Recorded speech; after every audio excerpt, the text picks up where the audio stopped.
त्या डीजेवरून वेगळाच वाद निर्माण होताना पाहायला मिळतोय. यंदाचा गणेश उत्सव डीजे मुक्त असणार का परमिशन सहित डीजे वाजणार? हे बघा, मी मागच्या वर्षीपासून मी वैयक्तिक एक भूमिका मांडली आहे की पुण्याचा गणेशोत्सव म्हणजे जी गणेशोत्सव ज्याची केंद्रबिंदू ही पुणे आहे.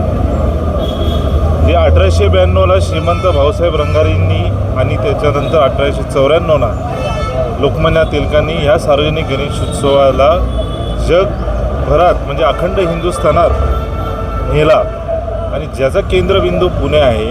ह्या पुण्याचा गणेशोत्सव हा सांस्कृतिक आणि पारंपरिक वादनांनीच व्हायला पाहिजे आणि ही माझी भूमिका आहे वैयक्तिक की पुण्याचा गणेशोत्सव ही पारंपरिक पद्धतीने पारंपरिक वादनांनीच व्हायला पाहिजे, डीजेनी व्हायलाच नाही पाहिजे आणि ही माझी भूमिका आहे. जे मंडळ माझ्यासोबत या भूमिकाला असणार आहेत मी त्यांच्यासोबत 100% राहणार. या ठिकाणी किती ढोल पथक असणार आहेत, किती वादक असणार आहेत याच्यावरती देखील चर्चा देखील सुरू आहे. त्याबद्दल काय सांगाल? नाही, ती आता बघा किती पथकं लावायचे, किती संख्या काय आहे ती पोलीस प्रशासन दरवर्षी नियम जाहीर करतात. ती मंडळांशी बोलून पथकांशी बोलून किंवा ढोल महासंघांशी बोलून ती जाहीर होईल. पण मला आणि वैयक्तिक मला 100% वाटतं की पुण्याचा हा गणेशोत्सव हा डीजे मुक्त पाहिजे आणि सांस्कृतिक आणि पारंपरिक पद्धतीने साजरा व्हायला पाहिजे. आपण म्हणताय की पुण्याचा गणेशोत्सव हा डीजे मुक्त पाहिजे. तुम्हाला असं का वाटतं डीजे मुक्त? कारण अनेकांची मागणी आहे की डीजे पाहिजे.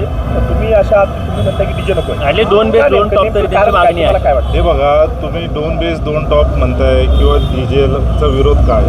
कारण मी आधी पण बोललो ना, जिथून सुरू झाली गणेशोत्सव ही पुण्यातूनच झाली. त्या काळात जेव्हा सुरू झाली ती ब्रिटिशांच्या लढ्याच्या विरोधात झाली. त्याच्यानंतर तुम्ही 2005-2006 पर्यंत वेगवेगळे आर्काईव्हमध्ये क्लिप करा.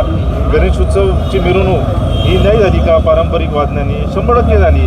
2006 पासून ही डीजेची गालबोट लागली आहे या गणेशोत्सवात आणि ही गालबोट लागल्यानंतर डीजेची त्याच्यावर तुम्ही स्वतःच बघता की कुठल्या प्रकारची नृत्य होती, कुठल्या प्रकारचे गाणे विसर्जन मिरवणुकीत लागतात.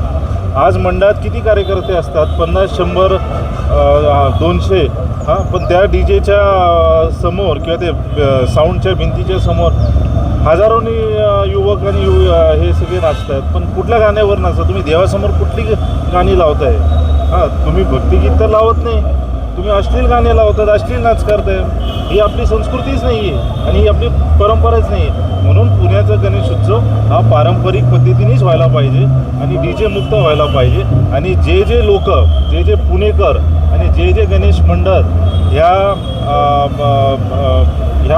संघर्षासाठी आमच्यासोबत असणारे मी 100% त्यांच्यासोबत राहणार. किती मंडळ तुमच्यासोबत आहे? तुम्ही म्हणता की डीजे आज माझ्यासोबत म्हणजे जे मंडळ आमच्याकडे आहेत, जे माझ्यासोबत आहे, आज कमीत कमी 150 ते 200 मंडळ हे पारंपरिक वादनांनी पारंपरिक पद्धतीने साजरा करत आहेत. ते मंडळ आहेत. त्याच्या व्यतिरिक्त अजून मंडळ आहेत जे सोबत आहेत. ही जेव्हा मुवमेंट सुरू होईल त्या मुवमेंटमध्ये अनेक मंडळ आणि मंडळपेक्षा जे खरोखर पुणेकर आहेत ज्यांना डीजे नको हे पण त्या मुवमेंटला आमच्यासोबत जोडणार. मात्र अनेक पुणेकरांना या ढोल ताशाचा सुद्धा त्रास होतो. मिरवणुकीमध्ये शेकडोने ढोल वाजतात, ताशे वाजतात, त्याचा देखील त्रास होतो. ज्यांना हृदयाचे त्रास असतील अशा अनेकांना धडकी भरते. त्यामुळे मला वाटतं ढोल ताशाच्या याच्याने कुठल्याही हृदयाचा त्रास होत नाही. कारण त्याचं कारण आहे, जेव्हा ढोल ताशा वादन सुरू होती, जेव्हा मिरवणुकीला सुरू होती, जे आम्ही ढोल ताशाच्या भाषेत बोलू, कारण एक वादक पण आहे, जी पहिली आवर्तन जेव्हा वाजवतात ते खूप जोराने आणि ताकदीने वाजवतात प्रत्येक वादक किंवा पथक.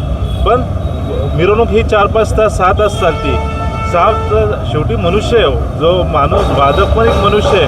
ते वाजवताना त्याला तो ह्युमन आहे, तो थकतो. पण ही जी डीजे प्रकार आहे ही मशीन आहे. मशीन कधी थकणार आहे का? नाही. ती तर किती तुम्हाला वाजवायचं तुम्ही वाजवा, ते थकणार नाही. पण ढोल ताशांनी कुठलीही त्रास होत नाही आणि ढोल ताशा पथकं सगळे पथकं त्यांची जी डेसिबल आहे किंवा ती मर्यादा आहे साऊंडचं ते पालन करूनच ते वादन करतात. सर, परवा एक मीटिंग झाली होती महानगरपालिकेत गणेश मंडळांचे काही पुणेकर पण होते. असा एक आरोप करण्यात आला.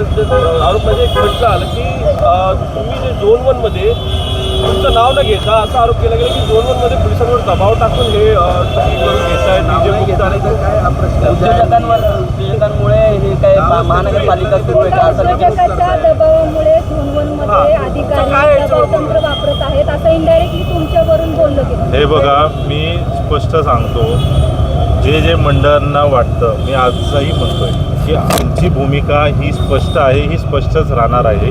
ही आमची भूमिका ही डीजे मुक्त गणेश उत्सव व्हायला पाहिजे, ही आमची भूमिका राहणार आहे. दुसरी गोष्ट, पोलीस प्रशासन जी आहे ती एक स्वतंत्र इंडिपेंडंट बॉडी आहे. आमचं जे काम आहे ती इंडिपेंडंट आहे. प्रशासनाला माहिती आहे त्यांचे नियम काय आहेत, लॉ अँड ऑर्डर सिच्युएशन काय, त्यांची नियमवाली काय आहे, हे पोलीस आणि प्रशासनाला माहिती आहे आणि त्यांना कोणी सांगायची गरज नाही. ती इंडिपेंडेंटली त्यांची काळजी जे एन्फोर्स करायची आहे ते करते. ठीक आहे. थँक्यू.